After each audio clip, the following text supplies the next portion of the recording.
Our speaker today is one of the outstanding public relations professionals in the United States. Patrick Jackson was one of the founding principals of Jackson, and Wagner in 1956. And I want to read one sentence to you from the firm brochure. The firm specializes in attitude change and reinforcement programs on social and organizational issues, what we call perception management. Mr. Jackson's firm has offices in New Hampshire, Michigan, and New Mexico, and he himself is from the New Hampshire office, so he's come a long way today to be with us here in Portland. He has a long list of credentials in public relations and in public service generally. He and his firm work with school districts, hospitals, auto manufacturers, banks, utilities, professional sports leagues, insurance companies, presidential candidates, and a wide array of other persons and individuals, anyone really who has a public relations problem or who wants to try to avoid a public relations problem. By the nature of his work, Pat Jackson has his finger on the pulse of our society. He's closely in tune with public opinion and with trends in the social and economic matters in our nation. And we're delighted to have him here today. Please welcome Patrick Jackson.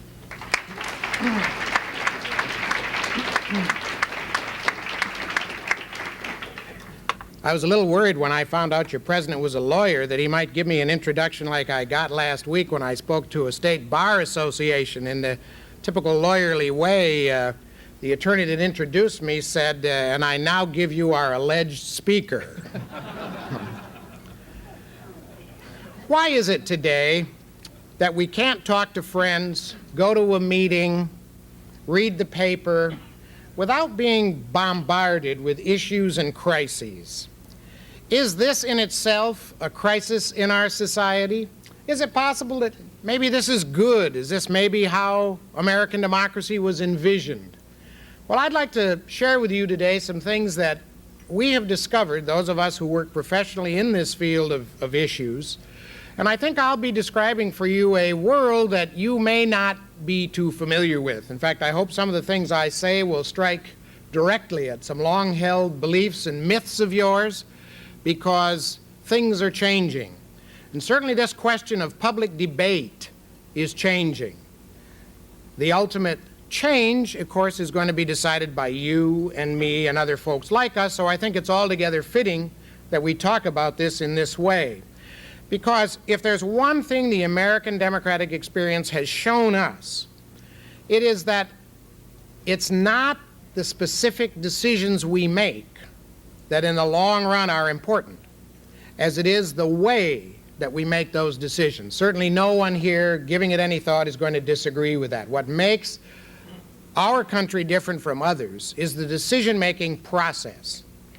And the first thing I want to say to you is that the long-held myth of American democracy, that all of the people are going to be involved in decisions, is just that. It is a myth.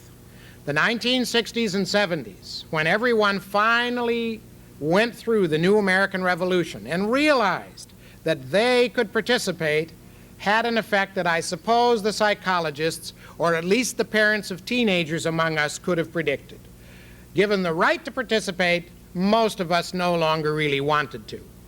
And so if you look at issues, what you'll see is a mirage of great discussion, great debate. Everybody seems to be involved, but the question for us as managers of institutions, as opinion leaders in society, isn't who's debating and who's discussing. That's, after all, the great American sport. The question is, who cares enough to do anything about it? And today what we find is that on most issues, there's a small cadre of us, 8 to 10% of the people who are interested in a subject, who care enough about it to put forth our position and debate it with others, and once we have decided, the rest of society looks to us to guide their decision. Now that's totally different, isn't it, than what we learned in school about the great American democracy and everybody participates. But I say to you, there are 240 million Americans. Thank God they don't all participate. I wonder if we could handle it. I don't think we could. So the first rule I know for starting to deal with issues that are constant in our society is that we have to decide who really cares enough to do something. And we have to have the discipline to screen out all the rest of that static. Now, if that sounds undemocratic to you, so be it. But I can tell you from thousands of experiences that that's the way it is. We live in a society that, in fact, is narrowing its individual horizons. Ask yourself, are you involved in as many topics? Are you keeping up on as many subjects now as you did maybe 5 years ago, 8 years ago? If you can say yes, you either recently retired or are a rare individual, because the number of topics and their complexity and the way they are thrown at us in this greatly over-communicated society of ours simply forces us to cut back. What this means is that fewer and fewer people on any subject are really knowledgeable and are really trusted by the rest of it. And so, despite the huge clamor on issues, the result of it is that we are forcing decision-making and the leadership of those decisions to a smaller and smaller number of people. Now, the saving grace of that is that it isn't the same people usually on any two issues. Each issue now has its own small cadre of opinion leaders, of makers and shakers. And so you and I will be in the great unwashed majority on a number of issues, depending on others to guide our thinking. And we then will be opinion leaders on others, helping to guide the thinking of others. Now, if this is a different world than you've postulated, if you really think that the American debate is everybody getting involved, let's take a look at some of the principles that we know about this and see what we can discover. One thing we know is that Americans love the debate. It's kind of Henry Thoreau's dictum all over again that we lead these lives of quiet desperation, and now that we know nicotine and caffeine are bad for us, something has to give us the daily lift. And what gives us the daily lift, of course, is the scandal in the morning paper, or the issue that's being debated on television the night before. Now, I say that facetiously, but only slightly facetiously. And if you'll dig into this further, this great static of debate, what you'll find is that most of the news is bad.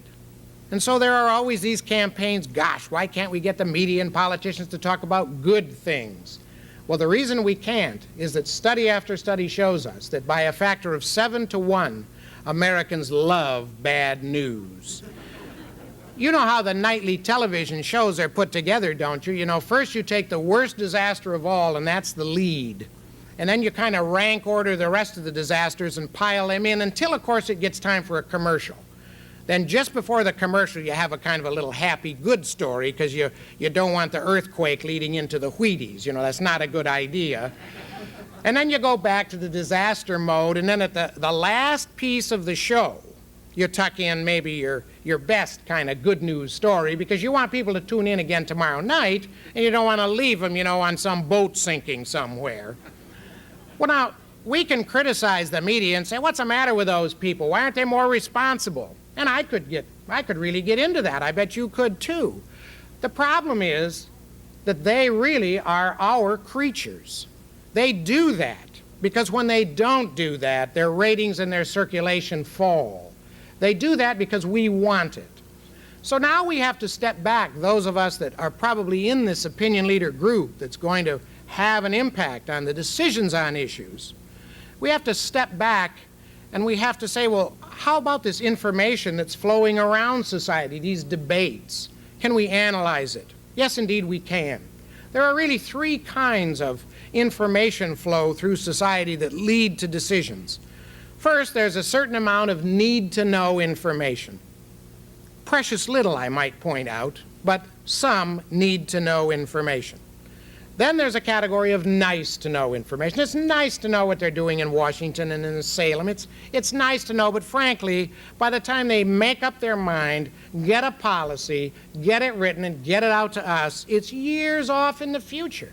You know, we may, who knows, you may have all joined me in tax-free New Hampshire by that time. And you see, it's just nice to know. It's not going to change our lives tomorrow. And then there's that third most prevalent kind of information, the passing parade, entertainment. I mean, think of the huge stories of recent times, for example, and how they affected your life. How about the royal wedding? Or then there was the royal baby. And then on a more serious note, there was the Grenada War. You see, and then we had, of course, the wonderful saga of Jim Baker and Tammy. Now ask yourself, did any of those change anything in your life? Well, there is a yes answer. You got a few more laughs or a few more feelings of whatever the days they were going on. But this static had very little to do and has very little to do with how we deal with the serious issues in our society. Now, I would suggest that our democracy is a social contract. And that social contract involves, first of all, the organizations and the managers of those organizations that we create to be our social infrastructure. Then there's the publics that are served by these organizations. And then there are the commentators, the communicators in society and between those organizations. And essentially, that's really the fabric of our decision-making structure. So that if this structure is to work, each of us has to show some new responsibility. Now, the media, the commentators, the communicators, public relations people, we're doing a job that is mandated by the First Amendment.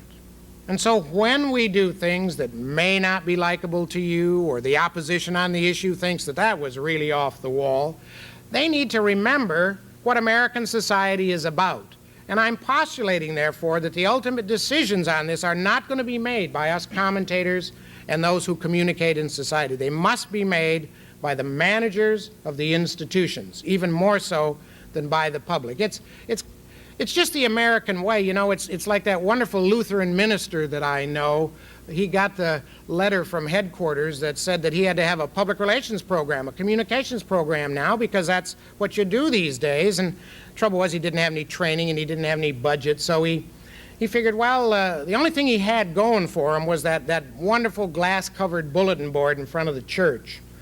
So he thought if he could just come up with a message that was so powerful out there, it would fill the pews. And he thought, and finally one night, just as he was leaving his study to go home for supper, he came up with what he was sure was the message. So he went up and he put the letters up there, and here's what the message was. It's really a pretty good one. It says, if you're tired of sin, come in. If you're tired of sin, come in. That's clever, isn't it? Well, he went home to supper, and it was prayer meeting night.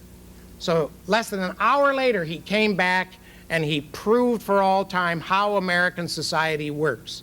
Because already there, written in lipstick on the glass of his bulletin board, was a competing message. And what it said was, and if you're not, phone 543-7062.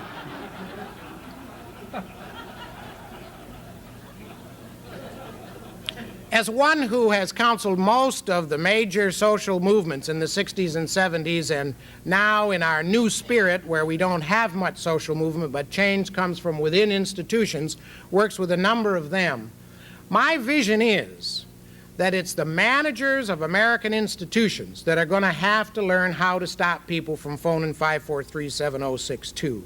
How are we going to do that? Certainly allowing a company, an organization, a product, a candidate, an idea, a social movement, whatever, to be damaged by prurient public interest is neither sound management nor sound social policy. And yet, it goes on all the time. I could tick off a number of local issues, as a matter of fact, because we do have clients here, that I would consider just really entertainment issues.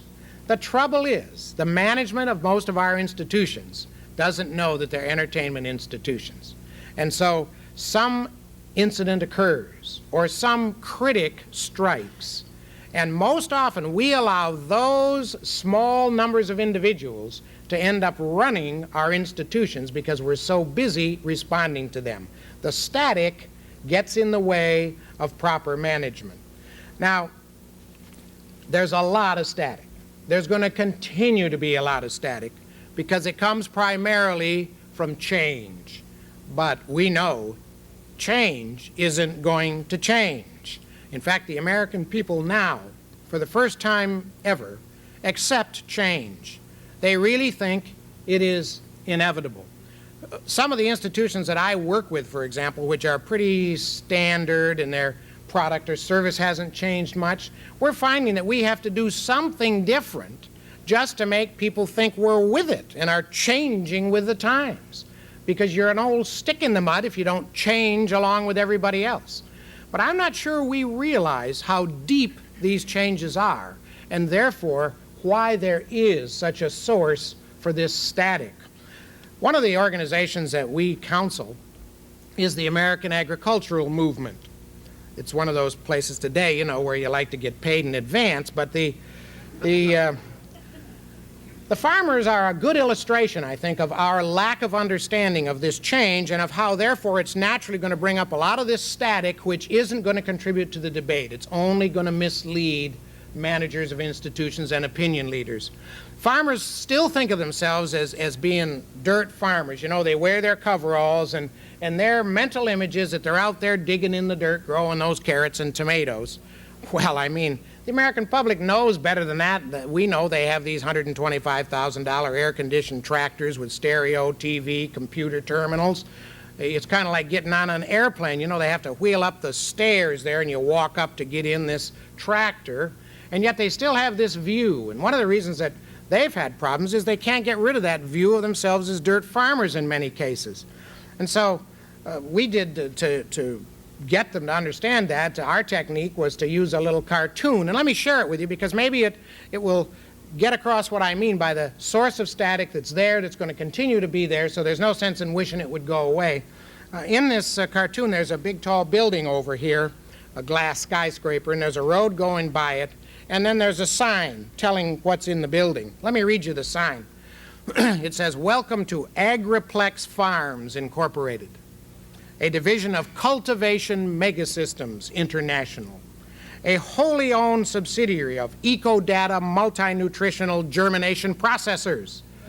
And then underneath all that, in parentheses and smaller type, it says, "Formerly Old McDonald's." So here you've got a world with this kind of change, and it's going to go right on being that kind of change. I don't know if you're aware of it or not, but the sum total of human knowledge doubles now every 6.5 years. Every 6.5 years, we know twice as much as we knew before. So we've got this change. People react to it differently. There's a lot of static. What can we do? What can we do to poke through this wonderful American entertainment debate and not lose the baby with the bathwater? How can we be sophisticated, hard-headed, and responsible enough to still make good decisions in a democratic principle without just responding to the latest scream and cry, which certainly sounds more like mob rule to me than like good management? Well, what we've learned is that you need to anticipate the issues. Why are we always getting caught from behind with issues? And every manager in America will shake their head in agreement. We got to see those issues coming, and only about 5% of our institutions have done anything formally to take a look into that far future or that near future. You're probably aware the long-range planning is now 3 years, right? That's the truth. Long-range planners work 3 years ahead, and the rest of us work 6 months to a year ahead.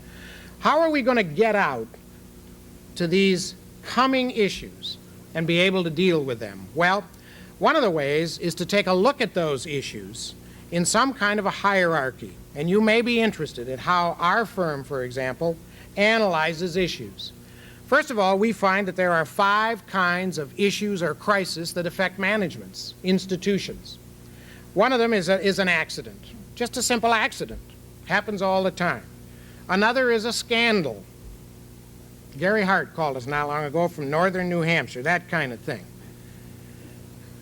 Then there are bedfellow issues. I shouldn't have mentioned Gary Hart, should I? That was very bad timing. But there are bedfellow issues where the institution isn't really involved, but maybe a member of the board or someone with whom they're doing business, or the industry is involved, and we get dragged into those. Then there are simple disagreements, true democratic debate. And then there are operational or organizational failures. Now, if you look down that list, you'll find that about 90% of all the issues that beset us in this country are the result of organizational failures, of not minding the store, of not paying attention to what's coming down the pike. Just think of what you've read about recently. Wasn't it something that at least there was a good possibility that monitoring daily operations might have avoided or had an effect on? We have a wonderful example up in New England where I am. Remember the drug money laundering scandal of not long ago? Well, my bank, the great bank in Boston, had a situation where every day at 3 o'clock in the afternoon on the north side of town, this little man would come in with a wheelbarrow full of cash. And apparently this went on every day or 2 or 3 times a week. And would you believe that the president of the bank, when confronted with this by the Treasury Department, stood up and said almost, at least the word the public got was that was sort of the typical depositor at this bank. You see, they come in with these wheelbarrows full, and they weren't breaking the $10,000 law or laundering money or anything like that. It really makes you wonder if maybe, just maybe, the sophistication that has come to managing our institutions in recent years hasn't drowned us and taken us away from what really matters, and that is how this institution relates to and is viewed by the stakeholders of that institution. I think maybe we have. And so the first place we begin to look for organizational failures, which is 90% of the issues and crises, is at the culture of the institution. Now, it would be nice to think that all those wonderful words of Tom Jefferson about participation and democracy had penetrated in to the boardrooms of America. But the sad fact is, it has not. And very often we are still finding hierarchical organizations. The old RHIP principle, rank hath its privileges. And then we expect those folks to go forth and deal with a public which is opposed to RHIP and come up with some kind of a situation. You know what I mean. Organizations all over the place put out the word every day that we care for our employees. They're the key people around here. And if you want to find out if that's true, we have a little technique we use. We visit the place on a rainy day. Try it yourself, because here's what usually happens. We love our employees. They're our leading asset. But on a rainy day, I notice that if here's the door, the CEO's parking place is usually right here. And he can kind of slip in there, he or she. But the workers, they park 2 blocks over and pay for the privilege and get soaked on the way in. And as they're entering this door, of course, they see the boss's car and they recite those wonderful words. Our employees are our most important asset. I'm not sure we even know we're doing that, but I truly believe from our experience that we are very close to bringing democratic principles into every aspect of our institutions. And isn't that an irony? Here we are in a world where the static created by our democracy is misleading us on a lot of issues, and yet maybe there's some real truth in this. Maybe people are telling us by their constant criticisms and their willingness to listen to all the flack that they're not really satisfied with the way organizations are structured and being run. If that's so, my little cartoon about change has to be improved to the 10th power. Well, supposing you're running an institution and you get involved in an issue or a crisis, is there any handy formula for dealing with it? Yes, indeed there is. When we counsel organizations that are in crisis, we have a sort of a 5-step plan for responding to the crisis. Maybe you're interested in what it is. The first thing is to always show concern. The first words out of the mouth of anybody or any organization that's in crisis is concern. We're as concerned as everybody about this, and probably more so because it affects us so directly. You've immediately disarmed the critics who figure, of course, that you're going to make the mistake of saying, "Not us, how dare you," when you say, this is a real concern. The second step is never to be defensive, because if you're defensive, it suggests that there's some real truth in the allegations. And so instead of, again, the "how could you say this about us," we say things like, "Gee, we're really concerned about this, and until now we had no reason to believe that our systems weren't working. You see, it's not us, it's the system, and we thought it was working, and now this incident came along, and we've had to think about that again." And then thirdly, we immediately show what we're going to do about it. And, this may only be one isolated incident. We'll probably say you got to get a few pokes in there, that it isn't really your fault. But we're taking it seriously. And so we're appointing a group to look into this, or we're taking the following steps, or whatever. And then fourthly, to bring the critics and the public in on the solution. So and say, the problem is a bit difficult. If we did this, it would involve that, and if we chose this option, it would involve that. And what do you think about it? Has anybody got any solutions? And then you may start suggesting what the responsibilities of other people are. So that little four-step, believe it or not, has been terrifically effective. When Johnson & Johnson was able to survive Tylenol, when a number of other organizations have been able to survive vast criticisms, you'll see they've almost always done that. And then, of course, there's our great example of it all, Ronnie Reagan. Ronnie knows this by heart. Ronnie is our first president, really, whose key advisors have been public relations professionals, and it has certainly shown in his ability to reach out to the American people. Just between you and me, I wish they weren't all indicted now, but that's another subject. Take Ronnie's recent speech when he finally came before us on Iran-gate, and think how he handled that. Think how he handled that. First he said, I'm really concerned about this. Gee, I had no idea. And then he said, of course, I've been so busy trying to free the hostages and deal with the Russians and all these wonderful things for you. And just then we were winding up to say, boy, we got you now. Not Ronnie. Then he immediately says, and I want to say to you family members who have hostages in Lebanon that my heart is really with you. Well, what are you going to do, sock him then? You see, he's got you right over a barrel. And on he goes, right down this list. And when the speech was over, even old Sam Donaldson, when it came time to comment, looked at his watch and said, gee, I think it's time for lunch. Now, I'm suggesting, and this may be the world you haven't thought of, I'm suggesting that the responsibility and the techniques for dealing with issues in an increasingly democratized, participative society is in fact has to become part of our culture, or, as I was always taught in school, democracy may eat itself up. We may have so many issues, so many factions, that it is simply not possible for us to come together any longer.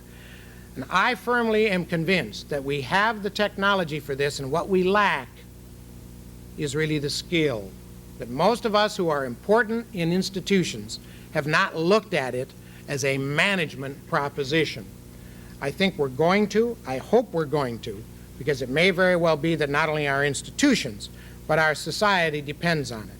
But there's one clinker in all of this, and that is that there's a great myth out across America, and that myth is that the news media really run the show. I want to just take 2 minutes to try, if I can, and show you how totally untrue that is. Let me ask you a question. If the news media are really all that powerful, and they're the ones that are creating a lot of this static, how many of you here, if you read a plea in the local paper, or hear it on radio or television, agree with it and do something about it? If it's in the Oregonian, does that mean, gee, it's cast in bronze and I ought to do it? It doesn't, does it? The studies of the news media indicate several things that we need to know, because they are merely a reflection of the static. What the studies tell us is, first, that far, far fewer people are aware of what's being said and written out there than we think. You see, the trouble is that because of our position as opinion leaders in our society, we probably follow the media. And then we think everybody else does, too. It's known as the third-party syndrome. You know, you and I read something this morning about X organization. It's kind of negative, and so we come here and we see somebody else and we say, did you see that in the paper? And they say, yeah. So we say, uh-oh, everybody saw it. But we're talking to our own folks, which is a small percentage of society.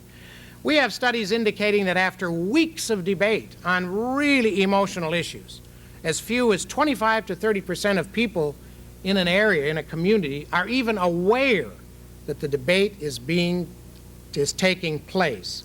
This idea, again, that people are dropping out is being proven again and again.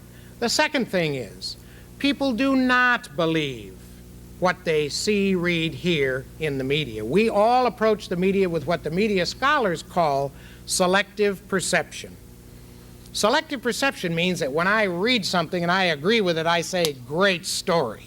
And when I read something and I don't disagree with it, I say, they ought to get rid of that reporter, not really doing a good job. Next time you pick up the paper or hear the radio or television newscasts, kind of observe yourself and see if that isn't what happens also to you. Certainly it is the way most of us approach the media. So that the conclusion about the role and power of the media in our society is that they have very little power to motivate our attitudes and almost no power to motivate our opinions unless we already held those attitudes, opinions, behaviors, whatever, before, and they merely are reinforcing them. Now, if you're in charge of an institution or on the board or an opinion leader on a subject, it seems to me that we have to get hard-headed about this. And we have to realize that the debate, the static by all of the people, is not the same as the decision-making process. Most of those people are viewing this as simple entertainment. And when it's over, a small group of highly interested folks on the subject are the ones who are going to shape the opinion. Now, if that destroys your myth that communication through the media is a real motivator and that all Americans participate, I'm sorry, but I would urge you to look carefully at the issues you're concerned about over the coming weeks and see if it isn't true, because the evidence that we see and that the scholars of the field see are overwhelming. There's one other thing that we should think about in terms of the issues that beset our society, and that is, are issues negative even when they're negative? I don't think so. I think issues also are a tremendous opportunity. The public schools have certainly been the focus of a lot of issue and crisis material in the last few years. And you know what? For the first time in decades, we were actually paying attention to public education. So maybe the old Boston politician is right. If you spell the name right and say it often enough, now we have people who know us and are ready to listen.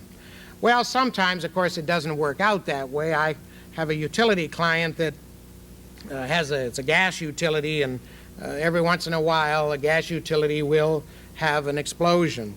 And they had one recently, and it did destroy a house, and you might know when we looked into it, the house was owned by the news director on the leading nightly television station.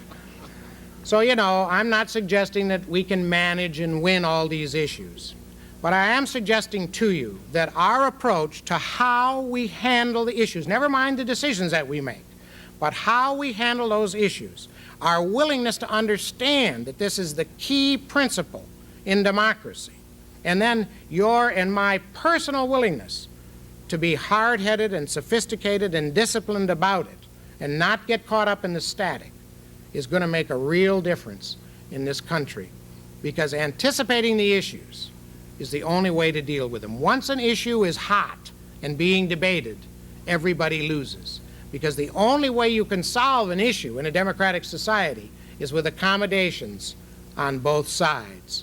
Sometimes those are good, and sometimes they're merely a way to patch up a bad situation.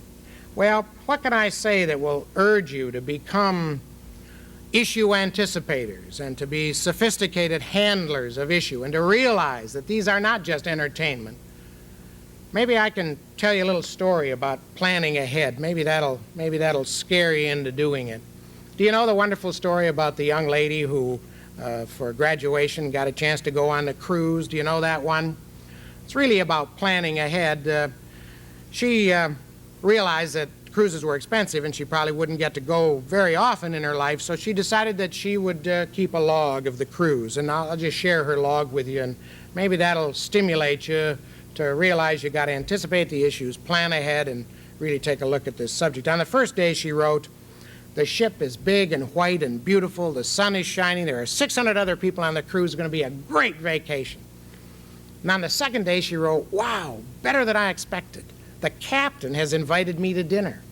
And on the third day, she wrote, "Gee, the captain turns out, contrary to my expectations, to be young and handsome, and he claims to own 4 oil wells in Texas."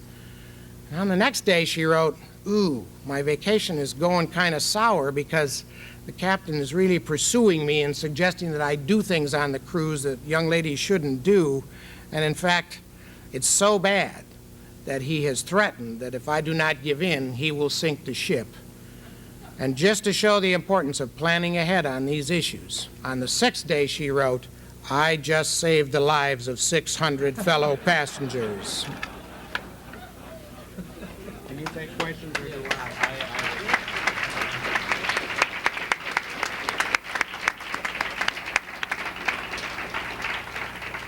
Thank you very much, Mr. Jackson. We'll have a microphone set up on the floor in a moment for those of you who'd like to ask your questions personally, but our first question is from Bill Lesh. It would, I think, be inappropriate for me not to take advantage of the expertise that we have at our podium today.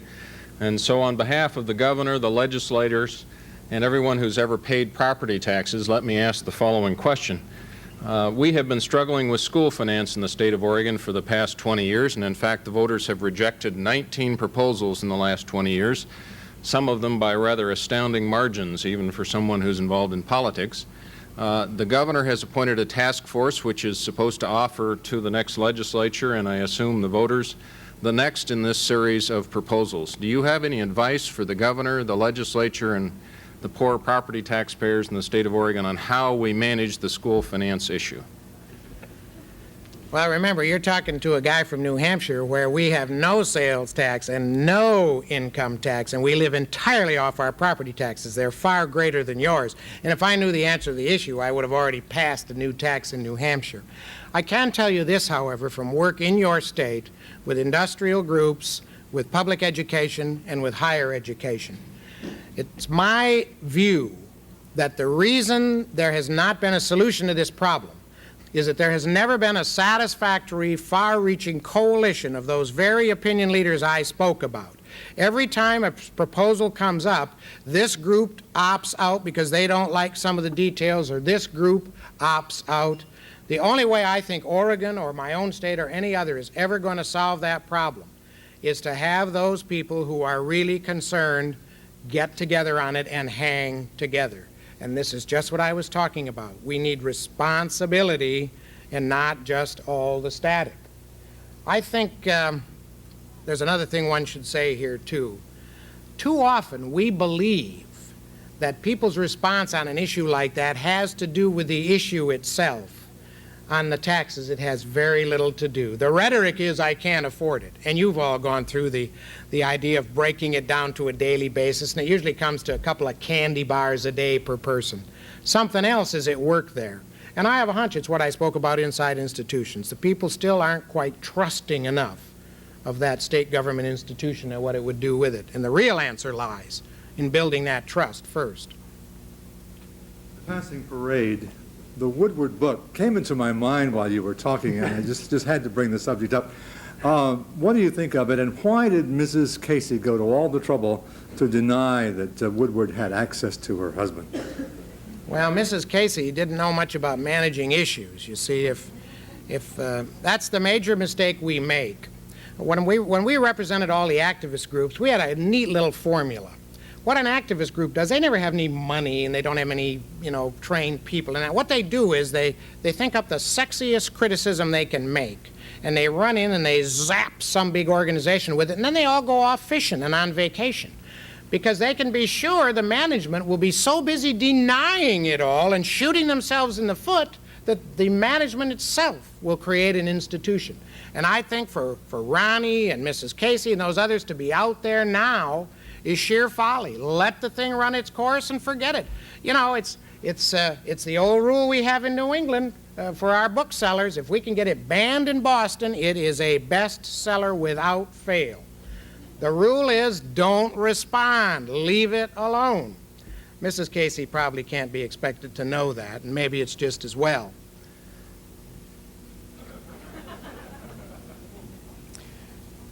Presumably there were people in the Dukakis campaign, though, who should know these rules. How well did Governor Dukakis handle its recent crisis, if that was a crisis, and what advice would you give to Governor Dukakis and his campaign at this stage? Of course, see, now you're down to a labor union issue for me, because the political media consultant, as they are called, who run these campaigns for our politicians, are not at all considered a part of our fraternity of professional public relations people. And here's why. We have to have our institutions speak to our publics, to our stakeholders, with honesty that will hold up over a period of time. Those people can say anything they want until voting day. And when it's over, nobody expects the candidate to live up to it.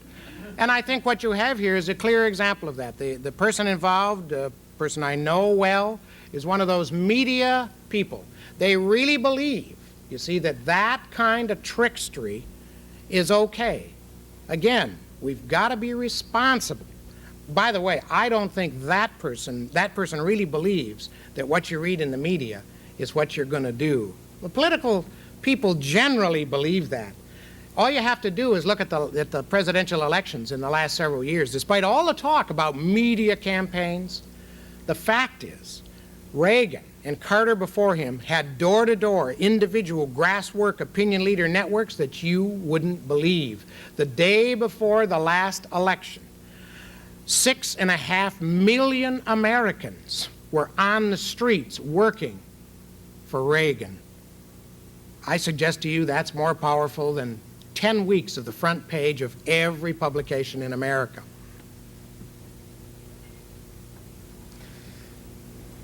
Ethics in public life, Mr. Jackson. Do politicians lie more now than they did 50 years ago or 100 years ago? If they do, are the American people getting fed up with it? What direction are we going, if any? I don't think they lie any more now than they used to. I think probably that hasn't changed much in human nature. I think, if anything, you'd have to say that the public debate, and here again I have to pay a plaudit to the media, they bring a lot of these things up, but then again we have to ask about that responsibility in this system of ours. I mean, everybody was willing to say that, old Joe Biden lied 25 years ago or stretched the truth about something in law school, and the media will tell you it's their job to investigate people's pasts. Did anyone in the room hear the media investigate anything good about Joe Biden's past or about the issues of the present? I think we have a crisis, but the crisis is somehow for candidates to stop playing the polling and the media game and to start coming out and finding other ways to deal with those people in society who are really concerned and are going to be involved in the outcome of the election. Because the way it is now, you know how every politician is. It's Gandhi all over again. There go my people. I am their leader. I must run and catch up.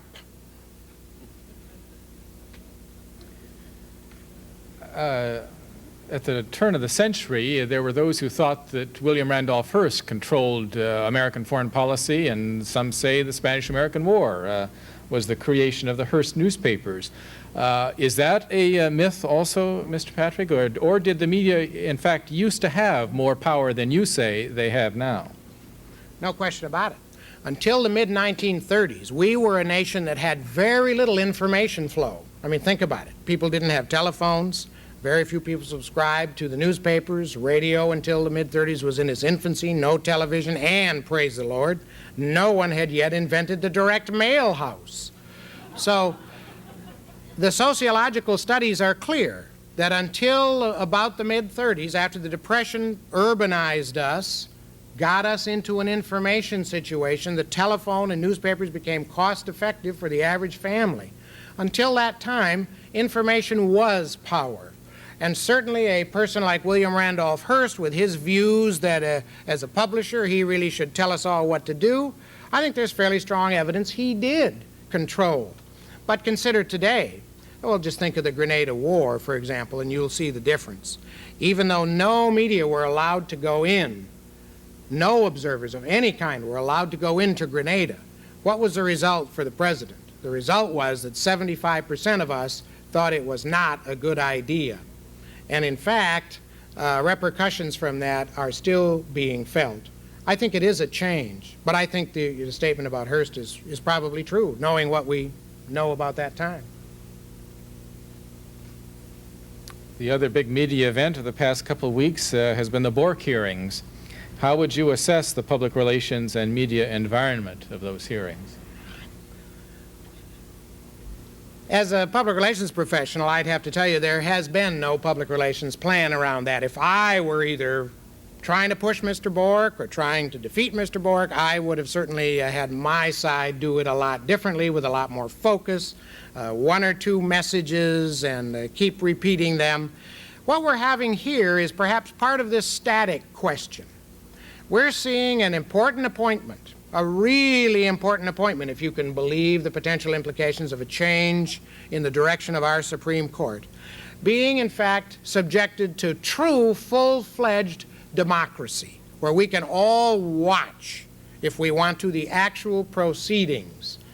Now the question is that really good, as we tend to think? Did you see that wonderful cartoon the other night? The people were sitting in front of the tube, and the Bork hearings were on, and they were kind of nodding off.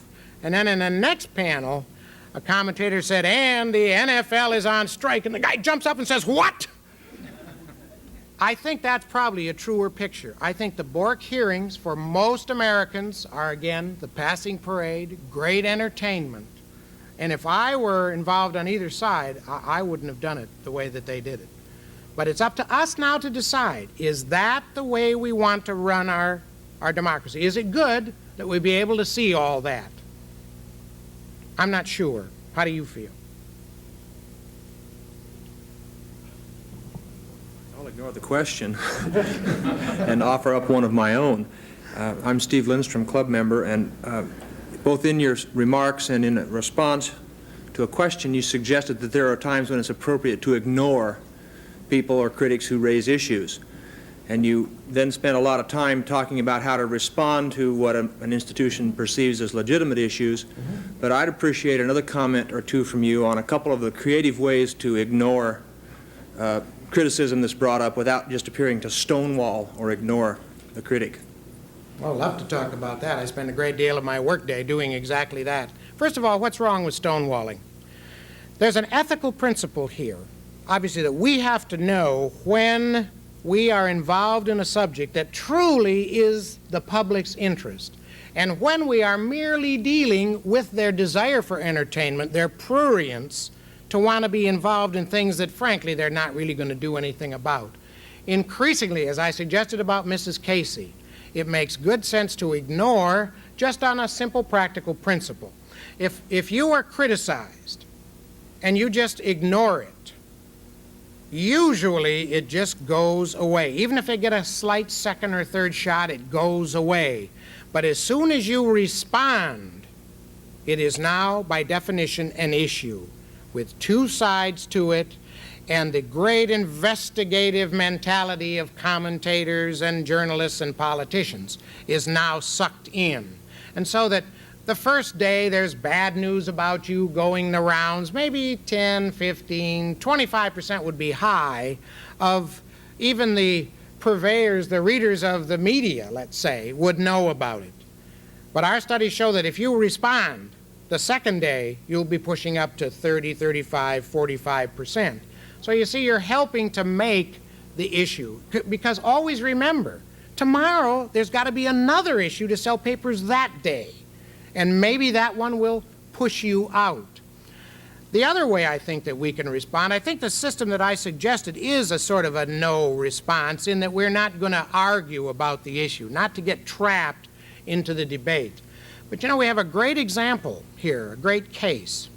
At 3 Mile Island, the utility that ran the plant came across as the absolute villain. And frankly, they deserved it. They've been pilloried ever since for their policies, which are strictly antisocial, according to the Nuclear Regulatory Commission. But the real cause of the 3 Mile Island situation was the company that made the valve, Babcock and Wilcox. B&W from day one said, we will not comment. But they said it like this. They said, any comment we made would be speculation. We are not going to add to the public speculation over such an important issue. Instead, we're going to test this valve for 6 months, and then we'll comment. Well, of course, people were pretty unhappy those first few days, but finally, when B&W stuck to their guns, the focus turned onto something else. And 6 months later, B&W held a public meeting for politicians, regulators, the media, the public, and they showed exactly what had happened to their valve. They are today the great technical heroes of the media and the regulators. Isn't that interesting? And if they had speculated, I suggest to you they may have been out of business, because whatever they said couldn't have been factual or accurate. It takes tests to find that out. We just have this gut feeling that somehow we owe the media a response. And with all respect to their role in democratic society, I say we do not. Remember, they're competitive businesses. Politicians are competing to save their place. Their self-interest is so huge that I think you can make a pretty good case it usually overrides the public interest. I mean, don't take my word for it. Grab tomorrow's news and look through at the issues and say, is this really something that we need to know about, that the public needs to participate in? Or is this being sold to us? Is this sort of the Playboy mentality, only, you know, without the color pictures? Our last question, Mr. Jackson. You say you counsel your clients to anticipate, but suppose the wrong thing is anticipated. 15 or 20 years ago, a great many people of learning in the Pacific Northwest, in government and in private industry, anticipated a power shortage.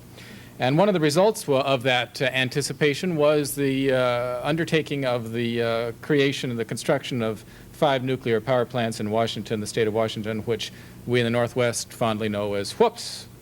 What is needed to avoid that kind of misanticipation? How do you avoid chaos when you've anticipated, but you turn out to be wrong?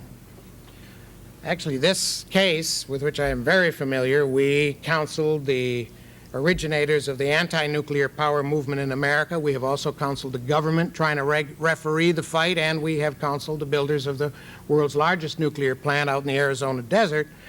This illustrates really 2 of the points that I tried to make. One is that when the decisions are really made in this country, they're made by a few people. The people of the Pacific Northwest, I would suggest to you, did not anticipate that there would be either a power shortage or a power excess. The people were essentially and effectively not involved very deeply in that debate. Secondly, when we anticipate, we know now that to anticipate more than 2 or 3 years in advance is just almost impossible, going back to my cartoon, because the change is just too rapidly. And I therefore feel terrifically sorry for those in industries where the lead time is as long as it is in generating electrical power. But on the other hand, available to those same industries at the same time were short-term power generation methods, which for ideological reasons the industry chose to eschew. So I think we can fault that the industry, as you're right, what they did not anticipate had nothing to do with the availability of power.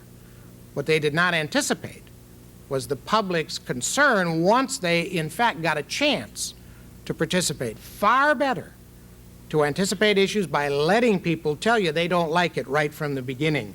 Then maybe you can work something out. Because if you go ahead and do it, and then we Americans find out, well, you know the result. Thank you very much, Mr. Jackson.